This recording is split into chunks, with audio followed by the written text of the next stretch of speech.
What would you do if someone you buried with your own hands returned to the market to finish selling her goods? Not in a dream, not in a story, but in broad daylight, where everyone could see her. This is not just a tale of death. It is a tale of greed, secrets, and a spirit that refused to rest. Listen carefully, because sometimes the marketplace hears what the grave cannot keep silent. In the heart of Umuahia village stood Afor Market, wide, loud, and alive. Colorful umbrellas lined the red earth paths. Women in bright ankara wrappers balanced baskets on their heads. The smell of roasted corn mixed with dried fish and fresh pepper. And in the center of it all was Mama Adanma. She was not the richest trader, but she was the most loved. Every morning before the first cock crowed, she tied her indigo wrapper firmly around her waist, wrapped a yellow scarf over her braided hair, and adorned her neck with simple coral beads that once belonged to her mother.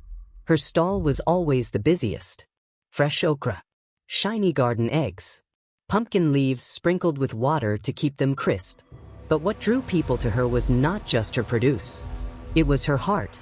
If a widow came without money, she would whisper, "Pay me next week." If a child lingered too long staring at mangoes, she would slip one into their hands. But at home, her only son, Emeka, did not share her kindness. Emeka was tall, handsome, and impatient. He wore imported shirts from the city and polished leather sandals. He dreamed of big cars and cement houses with iron gates. "Mama," he would say, pacing their small compound, "you are wasting your life in that dirty market. Sell the land father left behind. Let me invest in something bigger." Mama Adanma would sit on her wooden stool, fanning herself gently. "My son," she would reply softly, "wealth that comes too quickly often leaves too quickly." Emeka would hiss, "You are too old-fashioned." But what Mama Adanma did not know was that her son had already borrowed money from dangerous men in the city. Men who did not accept excuses. Men who demanded payment. So it was a hot market day. The sun burned fiercely. Traders wiped sweat from their foreheads. Flies buzzed lazily over ripe fruit. Mama Adanma had just finished arguing with Emeka that morning. He had demanded she sign over a portion of their land. She refused. Her voice was firm for once. No. That single word echoed in his ears. By afternoon, dark clouds gathered unexpectedly. Thunder rumbled. Mama Adanma clutched her chest suddenly. The basket of peppers slipped from her hands, scattering across the ground. "Mama Adanma!" Ngozi, the fish seller, screamed. Traders rushed forward. She collapsed. Her coral beads rolled across the red earth. By the time the village herbalist arrived, she was gone. The entire market mourned. Women wailed loudly. Men beat their chests in sorrow. She was wrapped in a white cloth and buried behind her house under the large udala tree. Emeka cried loudly at the funeral. Too loudly, some whispered. But grief can look different for everyone. And no one questioned him. 3 days later, on the next market day, something happened. Ngozi was arranging dried fish when she felt a familiar presence. She looked up and froze. The standing in front of her stall was Mama Adanma, wearing her indigo wrapper, yellow scarf neatly tied, coral beads resting against her chest. Ngozi dropped the fish in her hands. "Mama?" The woman smiled gently. "Take care of my stall," she said calmly. Her voice sounded distant, echoing. Then she turned and walked toward her old vegetable table. Other traders saw her too. They watched as she touched the wooden surface of her stall and rearranged vegetables that were not even there. She vanished, gone, as if swallowed by the afternoon heat. The market erupted in panic. By evening, the entire village was talking. She came back. I saw her shadow. She bought tomatoes. Some said it was grief playing tricks. Others said her spirit was restless. But one person did not sleep that night, Emeka, because he remembered something no one else knew. The morning she died, he had pushed her, not hard enough to kill her. At least, that was what he believed. They were arguing again. She refused to sell the land. In anger, he grabbed her arm. She stumbled. Her head hit the edge of the wooden table. The sound still haunted him. He had panicked. The next market day, people gathered early. Fear mixed with curiosity. The air felt heavy. At exactly midday, the wind shifted unnaturally. Umbrellas shook violently. Vegetables rolled off tables. Whispers. And then she appeared. But this time, she was different. Her eyes were darker. Her smile gone. She did not look at the traders. She looked straight at Emeka, who had followed secretly. Their eyes locked. He tried to move. His legs refused. She began walking toward him slowly. Each step silent. Each step deliberate. The crowd parted in terror. "Return what you took," her voice echoed. Emeka trembled violently. I don't understand." Her head tilted. "Return what you took." Suddenly, baskets overturned without being touched. Children screamed. Screaming, the sky darkened unnaturally. Then she raised her hand and pointed directly at him. "You will speak," and vanished again. That night, Emeka could not breathe. He locked himself inside his room. Sweat soaked his shirt, but just as he closed his eyes, he heard it, a soft knock. From inside his room, not at the door, but from beneath his bed. Slow knocking, he slowly bent down, heart pounding, and what he saw made the blood drain from his face. There, under the bed, lay his mother's coral beads, the same ones buried with her, wet, covered in fresh red earth. And as he stared at them, a voice whispered from the darkness, "Tomorrow you will confess." But then another voice echoed behind him, deeper, colder. "No, he belongs to me now." Emeka turned slowly, and the window slammed shut. Who was the second voice? What truly caused Mama Adanma's death? And what price would Emeka pay? Some secrets refuse to stay buried. The market will learn the truth, but not everyone will survive it. The beads were still on the floor, wet, freshly stained with red earth. Emeka stared at them, his hands trembling. "I buried these. I saw them buried," he whispered. Then the second voice returned, deeper, colder. He signed. The oil lamp exploded. Glass shatters. Darkness swallowed the room. Emeka screamed and stumbled backward, hitting the wooden wall. From beneath his bed, something began crawling out. Not fully visible, just a shifting darkness. Breathing, and then a hand, not human, long-shadowed, twisted. It stretched toward him. "You belong to us." Emeka burst out of the house barefoot, screaming into the night. Screaming. The moon hung low over the Udala tree where his mother was buried. But as he approached, he froze. The soil over her grave was no longer disturbed. It was cracked open. From inside, a faint golden glow flickered. And standing beside it was Mama Adanma, but not like before. Her wrapper was torn at the edges. Her face carried both sorrow and fury. Behind her, the shadow rose again, taller now, thicker, clinging to the tree like smoke. "You made a covenant," the shadow hissed. The wind howled violently. Mama Adanma's spirit turned to her son. "You did more than push me," she said quietly. And that was when the memory hit him fully. The day she died. After their argument, Emeka had stormed out of the house. But he did not go far. He met the men from the city behind the palm wine shed. They wore dark glasses and spoke softly. They told him the money he borrowed needed spiritual reinforcement. "Just bring something personal from your mother," one had said. "Something that connects her spirit to the land." Emeka had stolen her coral beads that morning. He handed them over. The leader smiled. "That is enough." He never understood what that meant. Until now. Heartbeat pounding, Mama Adanma looked at him with tears in her eyes. "You tied my spirit to their altar."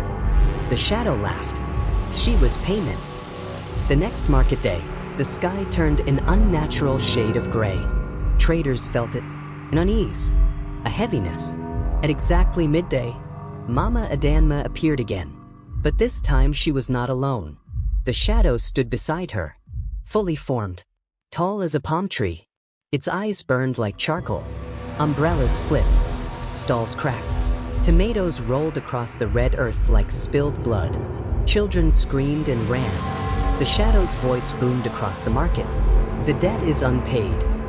Papa Nwankwo stepped forward bravely. What debt? The shadow pointed at Emeka. His soul. The crowd erupted in horror. Under pressure, Emeka confessed everything in front of the elders. The money, the beads, the meeting. But there was more. There was a second condition, he whispered. If the land was not sold within 7 market cycles, the spirit tied to the offering would begin collecting others. A cold silence fell. Collecting others? Ngozi repeated softly. Emeka's lips trembled. Yes, as if summoned by his words. A trader suddenly collapsed, foam forming at the corner of her mouth. Another man fell beside her. The shadow grew stronger. Feeding. Mama Adanma's spirit cried out in agony. They are draining the market. The village priest arrived, carrying sacred chalk and a carved staff. He drew symbols in the earth, chanted ancient words, but the shadow only laughed. You are too late. Papa Nwankwo turned to Emeka sharply. How many market cycles has it been? Emeka counted under his breath. His face drained of color. 6. A collective gasp rose. Tomorrow would be the 7th, the final cycle.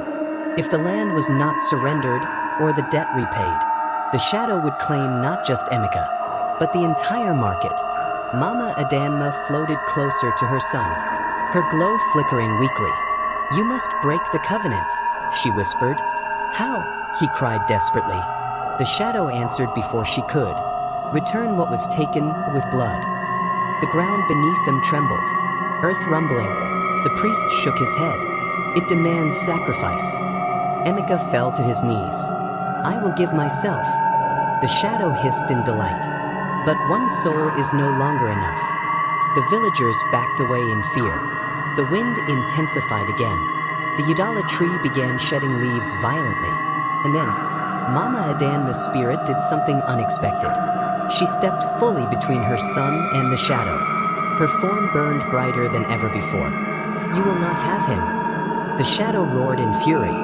You cannot stop the pact. She turned to Emeka one last time. There is something you do not know. His eyes widened. What? She opened her mouth to speak, but suddenly her voice vanished. The shadow lunged forward and wrapped around her like chains. Screaming, her light flickered violently. The villagers cried out in horror. And just before she was swallowed completely, she forced out 4 chilling words. The land is not ours. Everything froze. The wind stopped instantly. The shadow paused. Papa Nwankwo stepped forward slowly. What do you mean? But it was too late. Mama Adanma's spirit disappeared into the darkness. The shadow turned toward the village slowly, and for the first time, it smiled. If the land is not yours, then you all owe me. The ground beneath the Afor Market cracked open, whiter than before, and from inside the earth, more shadows began rising. What did she mean by, the land is not ours? Who truly owns the market grounds? And what ancient secret is buried beneath Umuahia village?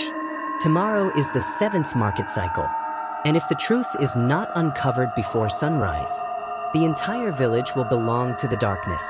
The ground did not close. It breathed, slow, heavy, like something ancient waking from a long, patient sleep. The cracks beneath the Afor Market stretched like veins across the red earth. Shadows continued rising, tall, thin, wavering like smoke caught in human shape. Low rumbling, villagers fell to their knees. Some prayed, some wept, some could not even scream. Emeka stood frozen at the center of it all, his chest tight, his thoughts unraveling. The land is not ours. His mother's final words echoed in his skull. Not ours. Not ours. Papa Nwankwo grabbed his shoulder roughly. What does she mean? The elder demanded. But Emeka had no answer. And then, a voice rose from the oldest woman in the village, bent with age, blind in one eye, silent for years, until now. It is the forgotten ground, she whispered. The wind shifted. All heads turned toward her. The market was not built on empty land. A collective shiver passed through the crowd. She pointed her trembling finger toward the idolatry. Before Umuahia village, before our fathers' fathers, this was a shrine. Casks. The priest froze mid-chant. The old woman continued. A shrine to Allahin, to the Earth Mother. Long before houses, before farms, before roads. This land was sacred. It was never sold. It was never inherited. It was entrusted. And when the first settlers arrived generations ago, they made a vow. They would honor the land, feed it, respect it, never trade it for greed. But time buried the promise. Just as surely as they buried Mama Adanma, the shadow let out a slow, satisfied hiss. Yes. Its voice no longer boomed. Now it vibrated, deep in the bones. The vow was broken. The priest stepped forward slowly, realization dawning across his face. The land cannot be sold, he breathed. Emeka staggered backward. He remembered. The men in dark glasses. Their quiet smiles. You must sell the land quickly. They knew. They had known. They did not want the land. They wanted what would happen when it was claimed unlawfully. The shadow was not theirs. They had only awakened it. The cracks in the earth widened again. Another trader screamed as a shadow brushed her ankle. Terrified screaming, the priest slammed his carved staff into the ground. This is not a demon, he shouted. It is the land defending itself. Silence. Heavy. Understanding spread like wildfire. The shadow was not random. It was not hungry for chaos. It was bound by covenant, and covenants demanded balance. Emeka fell to his knees in the dirt. His expensive shirt soaked in red earth. His polished sandals lost somewhere in the panic. I was wrong, he sobbed. I wanted more. I wanted cars. This status. His voice cracked. I traded what was never mine. The shadow drifted closer. It did not rush him. It circled. Judging. You tied your mother's spirit to greed, it whispered. Mama Adanma's faint glow flickered inside the darkness surrounding it. Still trapped. Still fighting. The old blind woman raised her voice again. There is only one way. All eyes turned to her. The vow must be restored. Papa Nwankwo nodded slowly. The land must be returned to the Earth Mother. The priest understood immediately. No one must own it. The crowd murmured. The market was their livelihood, their pride, their survival. But the earth trembled again, reminding them, the land was never property, it was trust. Emeka pressed his forehead to the soil. I renounce it, he cried. I release it. I give it back. The priest quickly drew sacred chalk symbols across the cracked ground. The elders joined hands. The traders followed. Even the children. They formed a wide circle around the deepest fracture in the earth. The priest began chanting ancient words long forgotten. Words not spoken in generations. The old woman echoed him. Slow. From the chant spread. One voice became many. Many became one. Low rhythmic chanting. The air thickened. The shadow writhed violently. It hated unity. It hated remembrance. The cracks in the ground began to pulse with golden light. The same light that had glowed from Mama Adanma's grave. The Udala tree trembled. Its leaves shimmered. The shadow shrieked. Inhuman scream. You cannot undo what was signed. But Papa Nwankwo stepped forward boldly. No contract stands above the earth. The chanting intensified. The ground glowed brighter. The shadow began thinning. Stretching. Pulling backward. Mama Adanma's spirit pushed outward from within it. Her indigo wrapper shimmered like woven starlight. Her yellow scarf glowed like dawn. Her coral beads burned with fierce light. She looked at her son, and this time, there was no fury, only peace. Greed blinds, she said gently, but the land remembers truth.